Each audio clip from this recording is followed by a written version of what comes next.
Welcome to Season 1 of the Secret World of Events, where real event planners and the UK's top suppliers share their tips and tricks for surviving and thriving in this one-of-a-kind industry. Hosted by me, Gavin Alexander, I'm the creative director at the award-winning team that is Gavsy Media. Each episode will have a special guest from the UK's leading event specialists, and in turn, they've invited some event friends to join in the chat.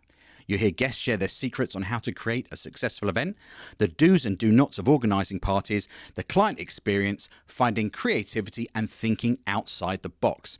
And you may even hear some crazy stories along the way.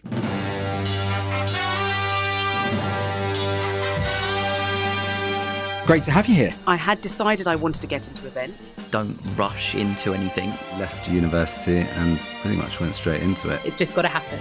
So do what you need to make it happen. I've never been one to follow rules. We've spent a lot of time together, haven't we? Yes, we have. Always keeping up with trends and fads. How do you manage that, the expectations versus the reality of budgeting? It's always insightful to get a gauge as to what their reference point is with budget. Pre-COVID, I didn't know what Zoom was. You know, everything is done to a higher level. That detail, Jeremy and the band and the guys will go into, by definition, makes our life easier. There's levels and levels, and that comes in the detail.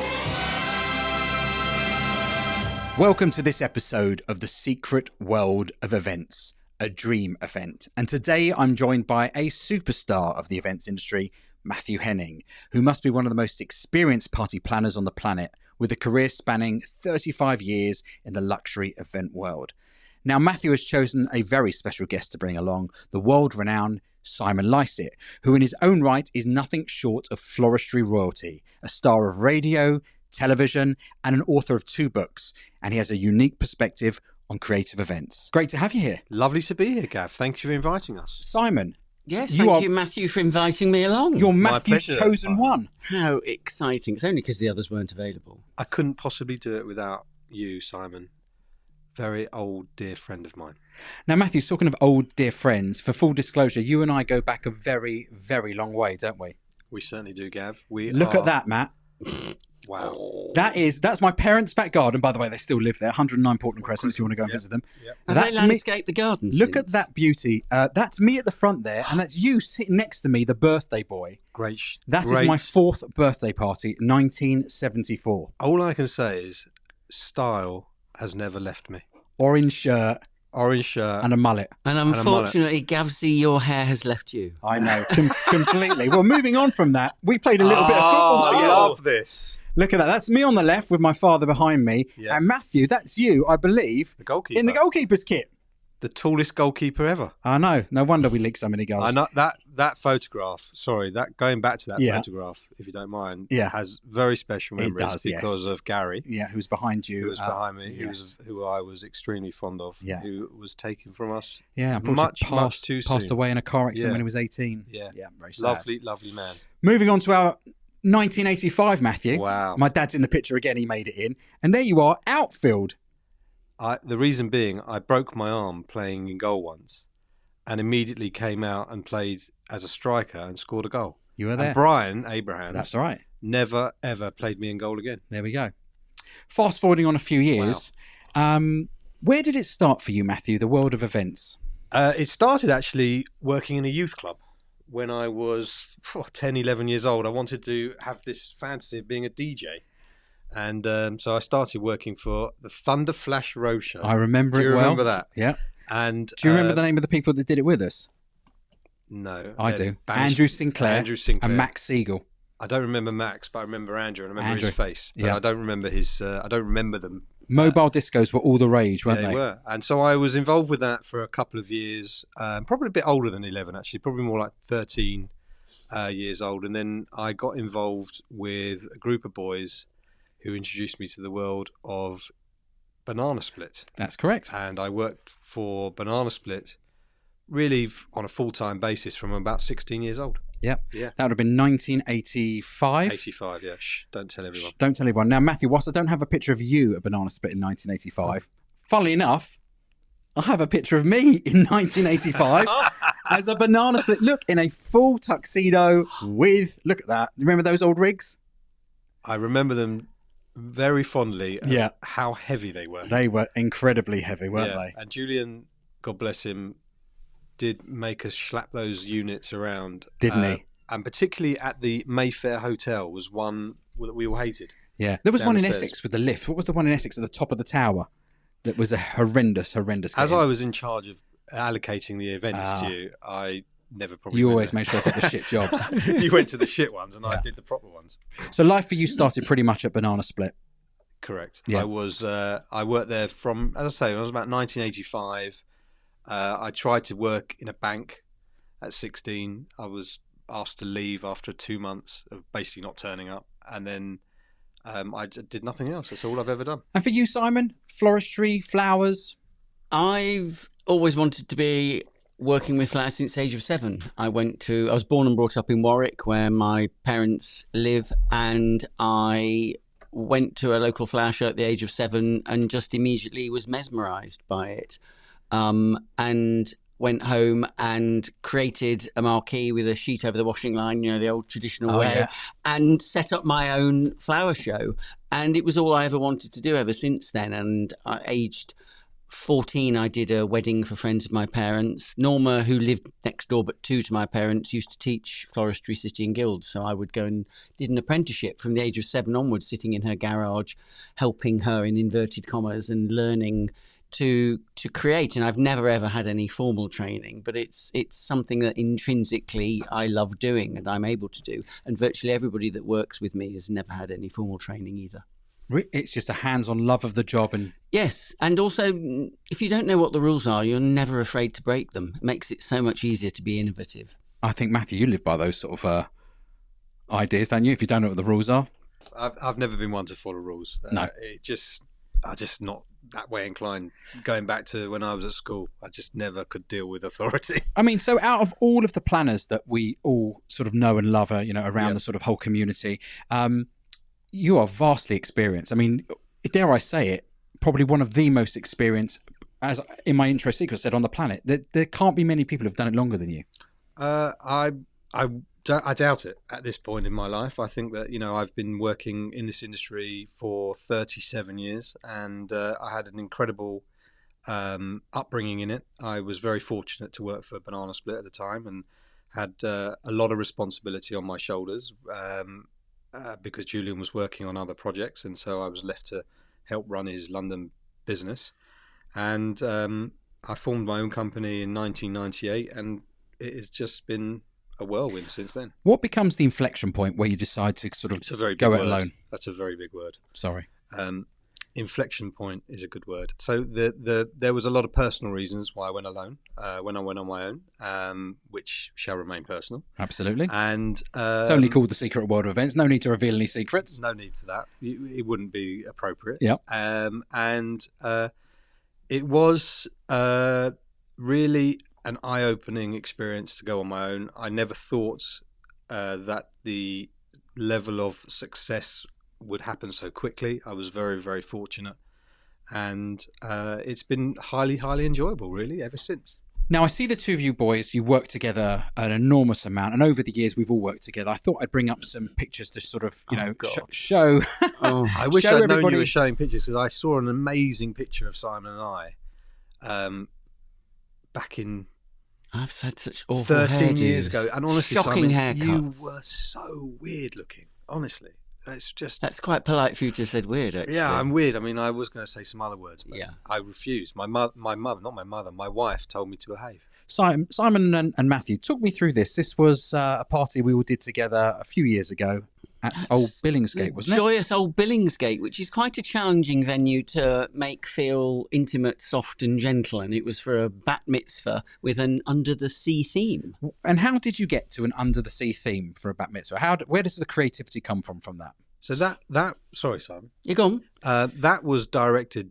A lot of these themes are actually directed by the character of the... in particular with bar or bat mitzvahs, for the character of the child and something that they may have an interest in.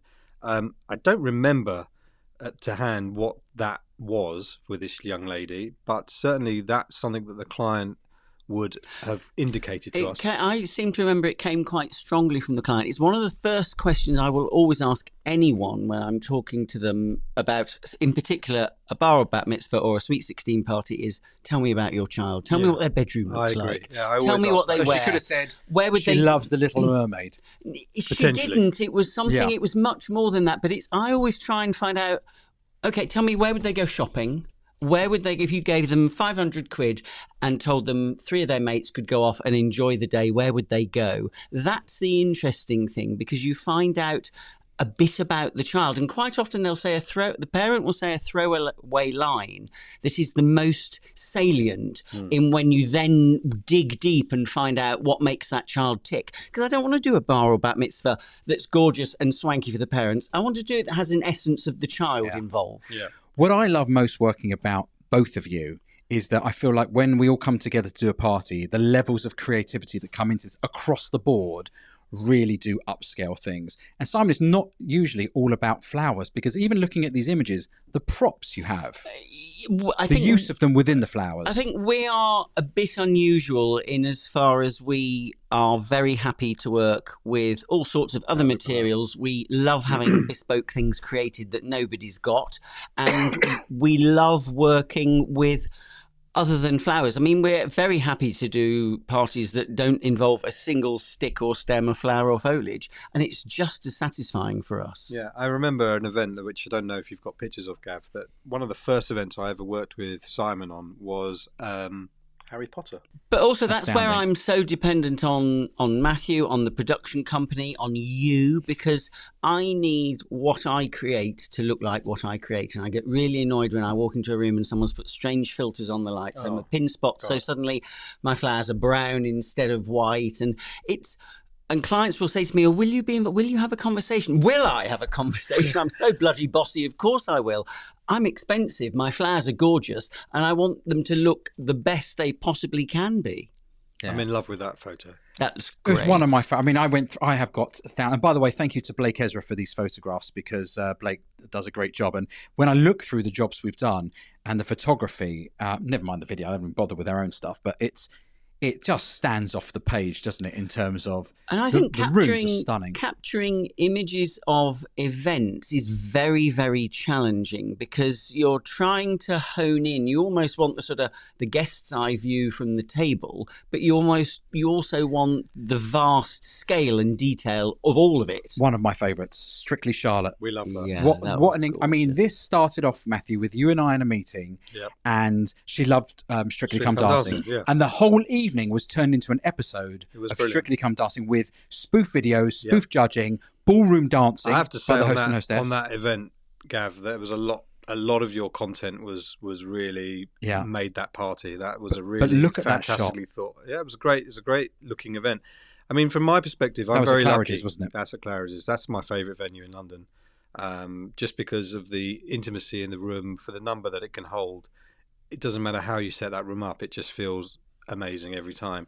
I love that event because of the look, the aesthetic, the work that you did, the work that Simon created was fabulous on that night. And that client, it also helps. It's very, very important with clients, and particularly the client of that party. It's very important that they are up for it. Absolutely. And they have a sense of fun. They enjoy themselves. They like to party. They like to entertain their guests. They want people to feel involved. And that is a huge, huge, huge moment that makes these events really actually quite easy to do. Another one that we shared in was rock and roll at the Roundhouse. At the Roundhouse. And I love that. Bearing in mind, we see parties week in, week out, across many different planners. And yet the images I pull up here are amongst my absolute favourites. Joey's party at the Roundhouse was, for me, another level of something else. But that's where I'm really lucky, because Matthew pimps me out to his clients to find someone that's got a fabulous budget and utter faith and confidence in Matthew, and therefore they have faith and confidence in whoever Matthew puts before them. Not that many people would let you even think about creating some of the things that we instigate. No. And to suggest that you're going to fill the Roundhouse with arrangements that involve smashed television screens, and huge ugly lumps of truss in the middle of the table, and then you're going to adorn them with thousands of red roses. It's just such a great challenge. One of the things I always find is, again, with Simon is it's not just about flowers. I mean, flowers on that job in particular play a secondary element to the decor of what he's achieved. And I think that is something that is unique with Simon. I mean, I'm always asked for different ideas, and clients ask me, who do I use? What florist should we go to? And it very much depends. If you want a really amazing themed event with beautiful flowers, then really Simon is at the top of the game. I think Simon also nailed it earlier when he said it's about the trust. You know, clients have to trust you. Totally. I would probably say in your line of work, Matthew, having that relationship with your client where they know just to roll with you, because that's why they've brought you in on the job. Yeah, very much so. I think that for me, it's all about that personal relationship. I tend to have very privileged with the clients that we work with, and the time I spend with them gives them that trust and that feel that they can rely on what we're saying and will also produce it on the day. Now, you're very blessed. You're very much at the very top tier of the event world. You've produced events all over the world now. I have. When you sit down initially with a client, do you have to ascertain budget from the outset to know where you are, or does that provide difficulties sort of further down the line if you didn't? Do you need to know where you are? I certainly have made that mistake in the past where I haven't established the budget beforehand, and it causes an issue along the way sometimes. But generally, the client calling me into helping them is of a certain level, if that's the right way to call it, and we know the gauge what it's going to be. I'm very upfront with what things cost, and I'm very quick to give them preliminary figures, so we're all on the same page. I do tend to ask, sometimes I know the level of the client will be a certain higher element, if that's so to speak. And if that's the case, I will then go to them beforehand and say, listen, are we on before the same page? Before we I start go any this further journey? here, yeah, this is where we're at. Is this going to be on the same page? Because I'm sort of in and surrounded by the events industry, some people often ask me, and I have absolutely zero clue. They say to me, Gavin, how much does a wedding cost these days? A lot. I mean, it's definitely, at the level we're talking about, it's definitely a lot of money. But let me just ask this question. A 200-person wedding at the Dorchester these days, a nice level, what does that cost, Matthew?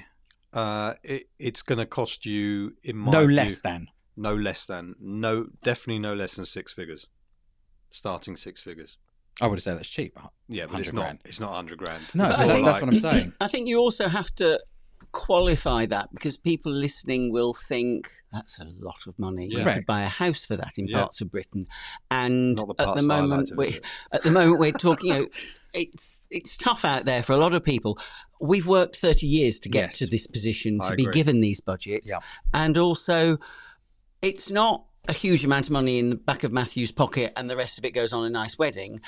Every single element of everything that's done at the level of events we work at is so labour intensive and so detail driven that it is all incredibly expensive. So actually I find that the margins diminish as the budgets increase because of the level that is expected as a result of what that investment is from your client. I think that's the most qualified answer I've heard on that. I think it's very important to establish that the money that you might spend on a wedding of, say, 200 people at the Dorchester, which in my view, whether you hire the room and have a kosher caterer come in or not, would be somewhere in the 200,000 mark. Is, as Simon said, there's so many costs involved. I mean, the catering, the drinks. Or even if you just started with the catering at 200 decor, people, you know you're at a figure. It's literally the tables, chairs and cloths before you even give anybody a drink or make the room look pretty. Yeah, it is such an expensive industry, and the money does not go into our pockets. It's a really, obviously we make a living, but it's a very highly intensive cost experience. I sometimes wonder if all of us were lawyers and we started a clock. Oh my on God. The moment and the phone calls and the meetings and the thinking behind, if we had to add up the hours prior to any event date, what the actual true figure would be. I don't think it would work. Well, I do certainly think that we would have to reappraise the way we work. But the reason I continue to do what I love is the fact that every single day, people like Matthew bring clients to me that have incredible ideas and give me amazing opportunities. I would really, really miss that. Yeah, I thought I was the only one that brought you clients. I'm a bit disappointed that people like there you. are people like me. Yeah, absolutely. And you've created some incredible events. I know that some of these, Simon, will include you and some of them won't. These are just a little highlights reel that that we had for Matthew a little while back, just sort of showcasing some of the sort of venues. I mean, that we all remember that job, don't we, Simon? Oh, for many reasons. For many reasons, mainly because of the wind. Yes. On a Saturday. But that's a really interesting point. Everybody knows that events run, and hopefully everybody thinks it runs smoothly. But let's just take, for example, that evening in Greece, where out of everybody's control, the wind got up on an outdoor venue. But Matthew, you remained calm as I've ever seen anybody. Simon was up ladders, securing things. People don't realise that what goes on behind the scenes of these events is probably more important than the actual running of them on the evening. I mean, one of the things I've learned is there's no point panicking. There's just absolutely 0 point. You're not going to achieve anything. And all it does, if I panic, everyone else is going to panic. Everyone's going to be in a bad mood. Everyone's going to hate me. The clients are going to get a bad vibe. It's just not worth panicking. I just know there's always a solution to whatever occurs at these events. And I think that on that particular occasion, it was completely... No one ever thought that you'd ever get that kind of weather in the middle of southern Greece. It was just unbelievable. And also, I think one of the things is that we're there to take the panic. That is our role, is to take that pressure and that panic. Even if I can't get my flowers for whatever reason, because the truck didn't turn up to get on the right ferry, that's not for me to share with my client until the very 11th hour. Event anxiety is a real thing, though, isn't it? I think we all suffer from it. Absolutely. I mean, it's just something that I've lived with all my life, all my working life is, but thank God for citalopram. Also, if we didn't have events anxiety, we wouldn't create the finish to the exact events, because we really do mind. And sometimes clients can have driven you mad about things. No. And sometimes clients can actually slightly put your back up and you're doing the job and you can't wait to get it over and done with. That's very rare, but occasionally it happens. However, I still want that job to be the best it can be, because it's my advert for the next bit of work I'm going to get. No, absolutely. Matthew, for you, is there a favourite event? No. That would be unfair. Well, okay. Is there an event you've really thoroughly enjoyed then? I mean, there's events I've enjoyed for very, very many different reasons. Doesn't mean to say that there are moments that. Sorry, Gav. There are moments in events that I'm very, very, very proud of. Really proud. The problem for me, and one of my clients once said this to me, was just to try and take 5 minutes before an event starts, just to say, look what we've achieved. But it just never seems to have. I don't never seem to have that moment that we can do that. There are moments that are amazing, and I look back at things and I think, wow, that was amazing. But I'm like, it's all down to clients, and what they're prepared to put into these things is just unbelievable sometimes. This was one of my favourite jobs for you. Yeah, this was an incredible event. There was some Isabel and Josh's wedding at Kinross House in Scotland. Simon, that was another one you were on. Yeah. And what an amazing venue. I mean, that's the thing that I think one of my happiest reflections and memories is of the recce's that we go on. Oh, I love because the pressure's not on. Generally, it's exciting. It's a new place that we're looking at. And at that point, you can have a bit of fun and relax and enjoy. And you're also starting to explore the options and possibilities. That's my biggest joy, is going on recce's. When I think of that party, one image comes into my mind. Actually, it's further on in this trailer. But during this evening, you created an Elro-style party. Yep. I've never seen anything like it at a wedding. And whilst I've been to many weddings and been to some unbelievable events, for me, that moment when I was standing at the back of the room watching it all come together, and the smoke cannons were going off, it will come up with the confetti. Yeah. And hold on a second, and then in comes these giant, oversized puppets. Was pretty incredible. And but that's also a little bit. I mean, I can't take all the credit, because that's very much client led with that, because that was something they'd seen and they wanted to recreate. But we are able to do that. We can with the team that that I work with, that's a fabulous jacket. I mean, what an incredible jacket. But the team that I work with have had lots of experiences. I remember this. They were both crying on the aisle. Couldn't take it. It was gorgeous. It was an amazing moment. I mean, the whole thing of that event was very special. That was only a few months in planning as well. That was sort of started after the first family wedding, and then we were into that. It was really 9 months, I think. Is there a preference to you between bar and bat mitzvahs and weddings or corporate? Well, I'd certainly no. There's no preference. I couldn't care less. I always say I'm a bit of a prostitute to a party. I'll go to anything. It really not a problem. Really not a problem? No.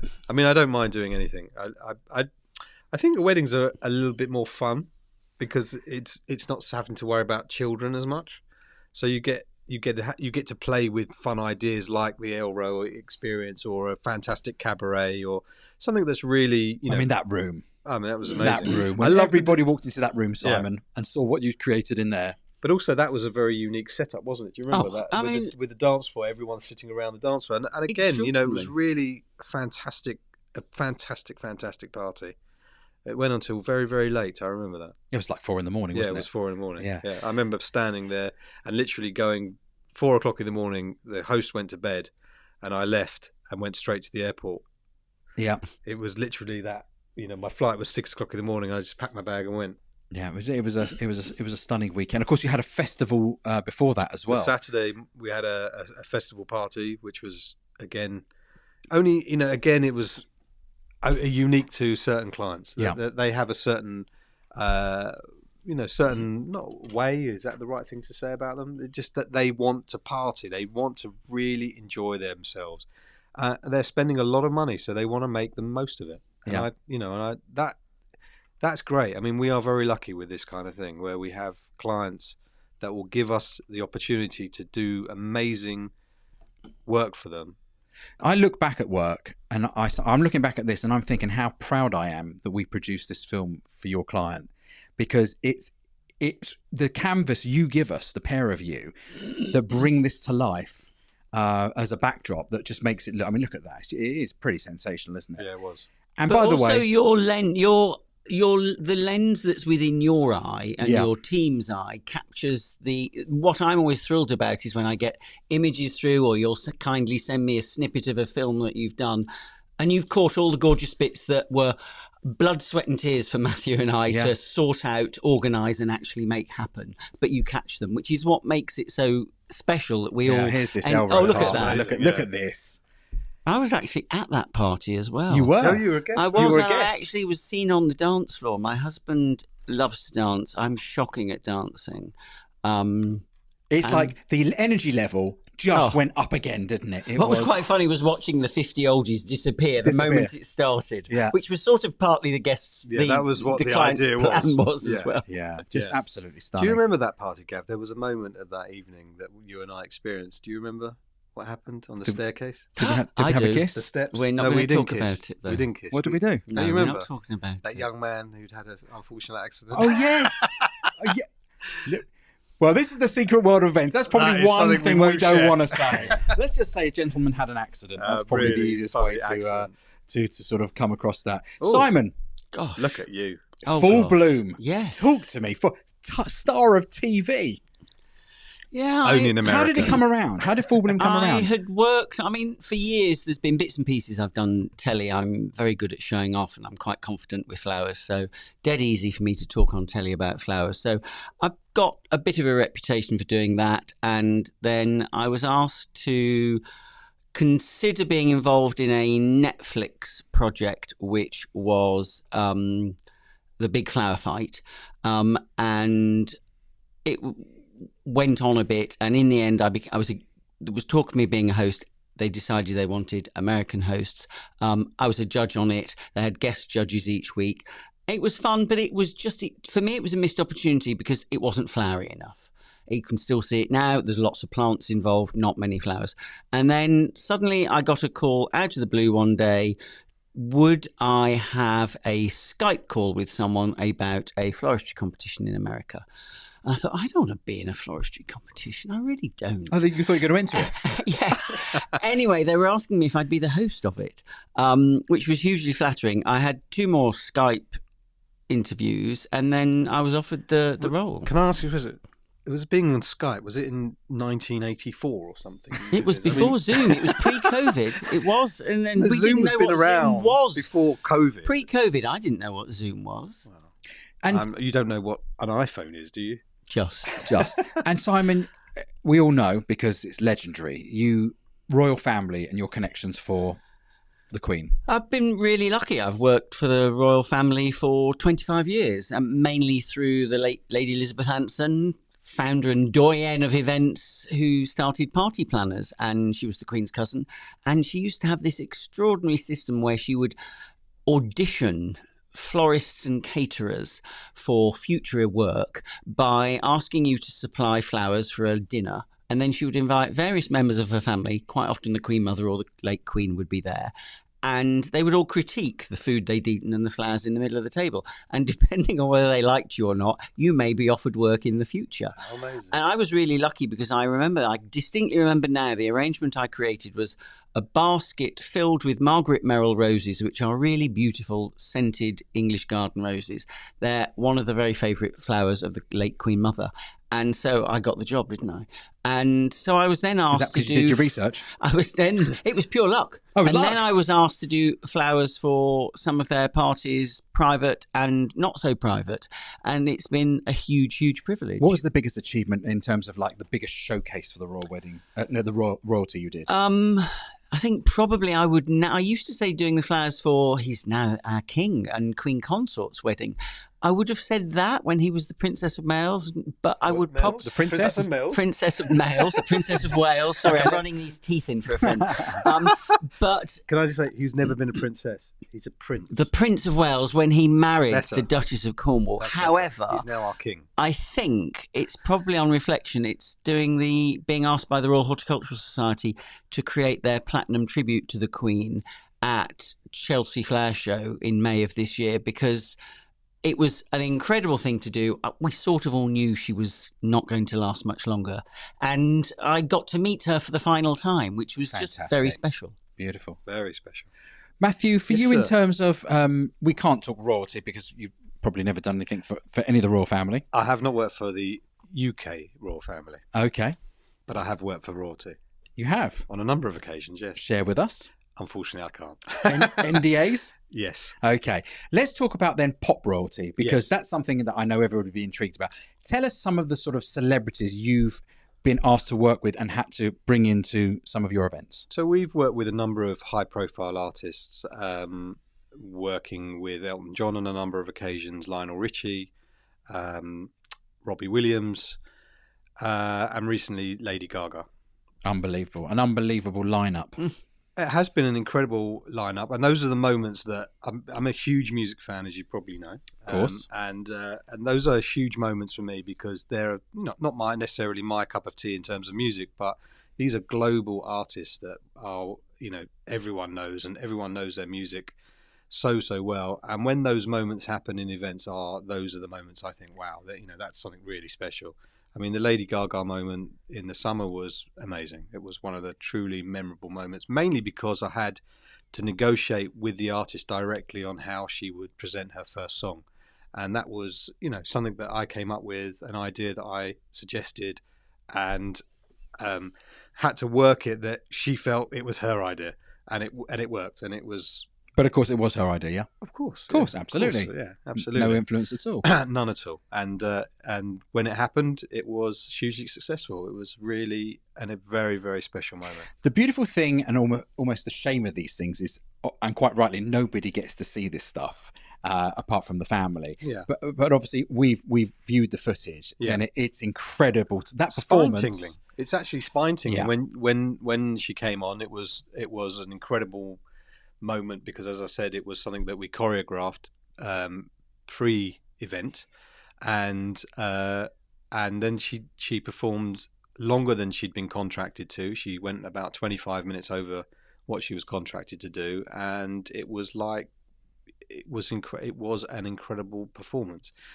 And it was something where the clients and I had to really trust what we were being told, so much so that 2 or 3 weeks beforehand I'd had a quite a heated conversation with the client about the show, and I had to reassure them and saying this is a global artist that is super, super, super talented, and no one really realizes when you see an artist like that how talented they really, really are. They have really served their dues. They've worked for so many years in certain clubs and arenas, and they've gone to world-renowned rock stadiums and played in front of hundreds of thousands. They've earned the right to charge the money they do. It's not the money. It's what I'm trying to say is the trust that you have to put into that. Yeah. If you've booked that artist, you don't need to control it. So interestingly, I came in with no preconceived perception of what that show would look like, and I was blown away with how different in my head it perhaps could have been, because the stripped back set, the sort of atmosphere she created was it was a wonderful, amazing. Wonderful moment. What was amazing was the first tinkling of the piano that she played was the guests' reaction. Everyone's phone was out, and it was just amazing. The big gasp. It was a fabulous shot actually from the back of the room. That we obviously all you want to see is Gaga on stage, and what you've got is 250 people all holding phones. But actually, artistically, it makes for a great shot, because we've got the shots of Gaga. We know we're going to get that, but to have the phones and then focusing on the phones was a beautiful and Matthew, shot. You're always Mr. Uber Cool. You never ever get thrown by anything. But were you just a teeny weeny bit excited to meet Lady Gaga? No. Liar. Such a liar. Honestly, genuinely, I wasn't. Who would make you excited to meet them, apart from myself? Well, I've got some musical heroes that I would be very excited to have met, but I would always remain cool. Always. Because that's me. What, you're cool? Yeah, I'm very cool. Matt, I've known you since you were 4. You weren't always cool. No, outwardly I am. Outward, all right, okay, all right. One of the questions I'm asking everybody who comes and joins this season of the podcast... I thought we were exclusive. Did you not say? You're exclusive to this hour I've got you. Your top 3 tips for anybody who's looking at planning an event for themselves coming up. What advice would you give to people? I wish you had asked this question pre-show, because then I could have had a think about it. But so you are now asking me off the cuff the top 3 tips.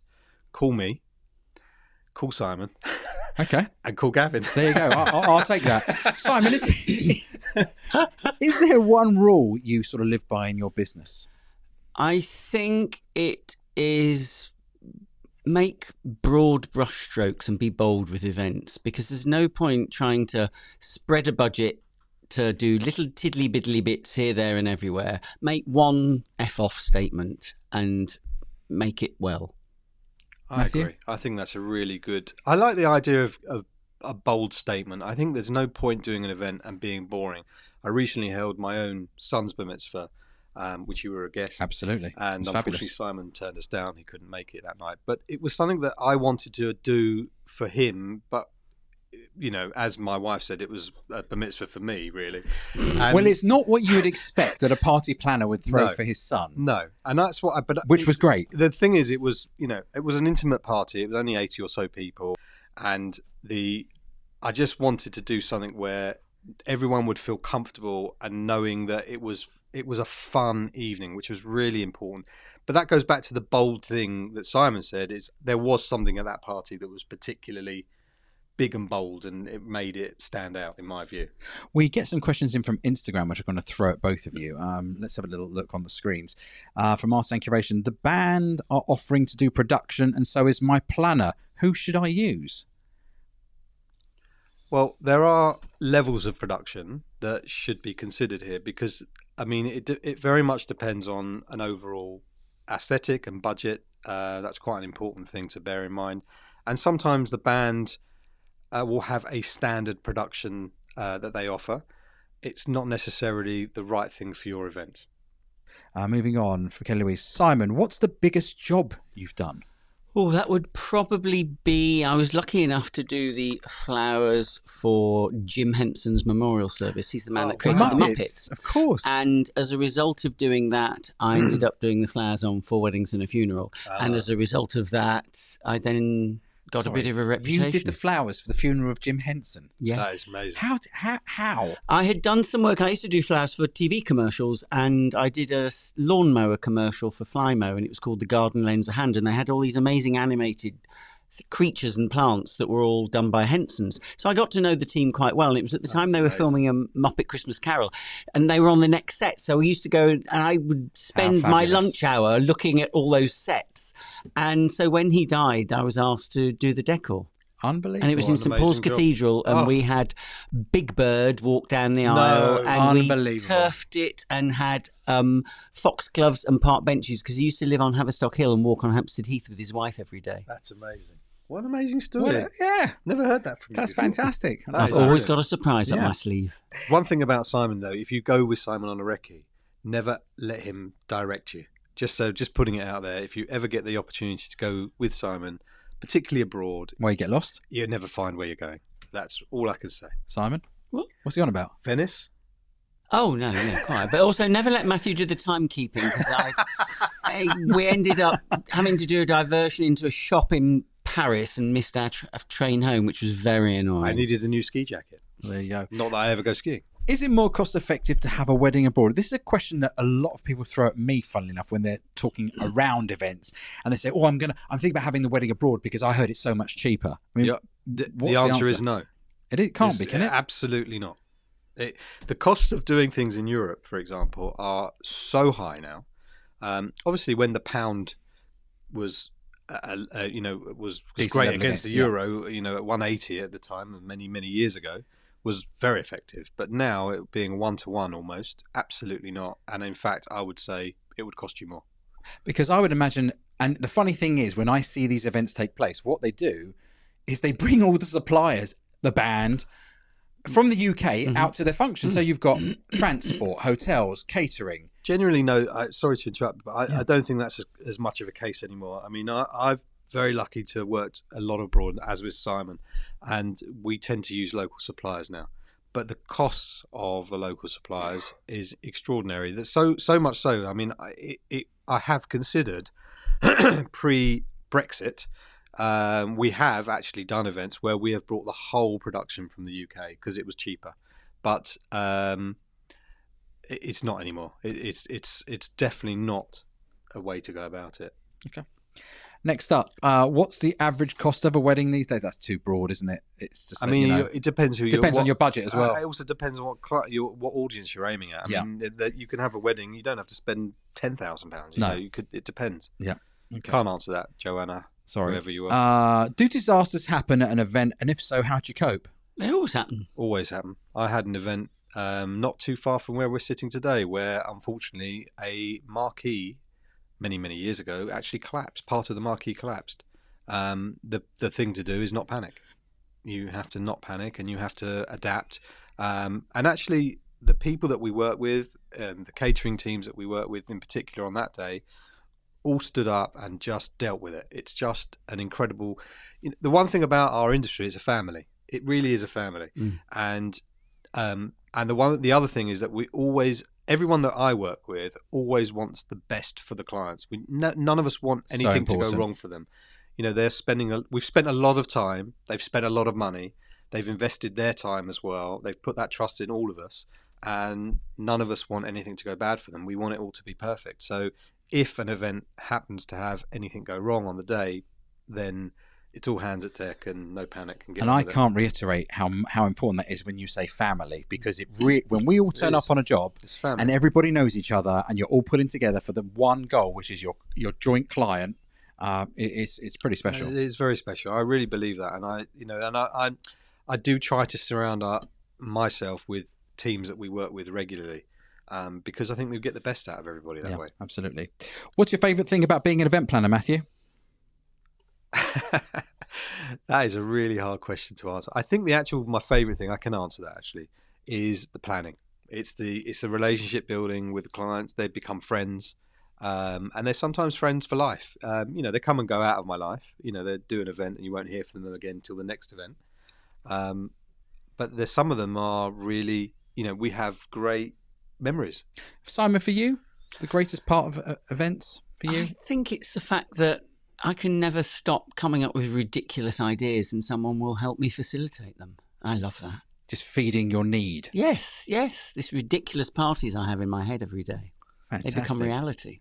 Simon, how much did you love filming the full? Oh, TV I'm a big old show off. I love a camera. I love a wardrobe and hair and makeup team attending to my every need. I wonder why. I loved it. 2 seasons you've done? We've done 2 seasons, yes. Plans for a third? Or you're At allowed the to say? moment, it's really challenging, and you'll notice there are no homes down under. There are no programs where there is a sequential filming of a large group of people, because as those numbers diminish and as they get into episodes 4, 5 and 6, if one of them then gets COVID, you don't have a program. Yeah. So you can't get insurance for any of these programs at the moment. And there's a lot at stake. They cost millions to make. So at the moment, no sequential programs with large numbers of people will be made. Yeah, you filmed the first season in pretty We much full filmed lockdown, the first wasn't season it? in full lockdown. Everyone keeps saying to me, "What's it like in LA?" And I said, "I don't know. I've only ever been there in COVID or in a COVID bubble." When I flew out to LA, there were 11 of us on the plane. Wow. Yeah. And you weren't sitting at the back, were you? No. Where's the best location you've worked abroad and why? Simon, do you want to go with that one? Venice. Just because I love Venice anyway, so any excuse to go out to Venice. We probably need at least 3 recce's before we'd go on the job. And I know all the good restaurants. You can't find them. I can't find them, but I've got the man sitting next to me who's got a really good, handy boat driver who's quite handsome as well. So it does help. Yeah, Gavsy. For you, Matthew? I would say...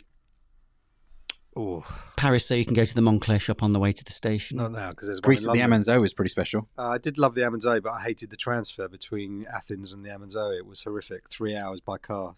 Wasn't so bad going back though, was it? Wasn't bad going back.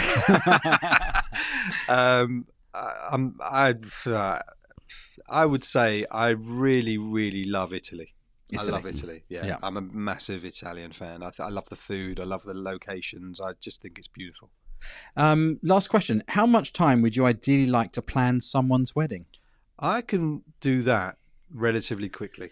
So if I'm going to tell you a story many, many years ago where I was asked to plan a wedding in less than 2 months because of the bride's father was unfortunately dying. And we planned the event, and thank God he saw his daughter get married. Gents, it's been an absolute pleasure having you Thank join you. us for a dream event on the Secret World of Events. Fabulous to have you. If you haven't done so already, please do subscribe to the channel. It's great to have everybody pressing the button. And don't forget to give us a like and a share as well. And we'll see you on the next episode of the Secret World of Events.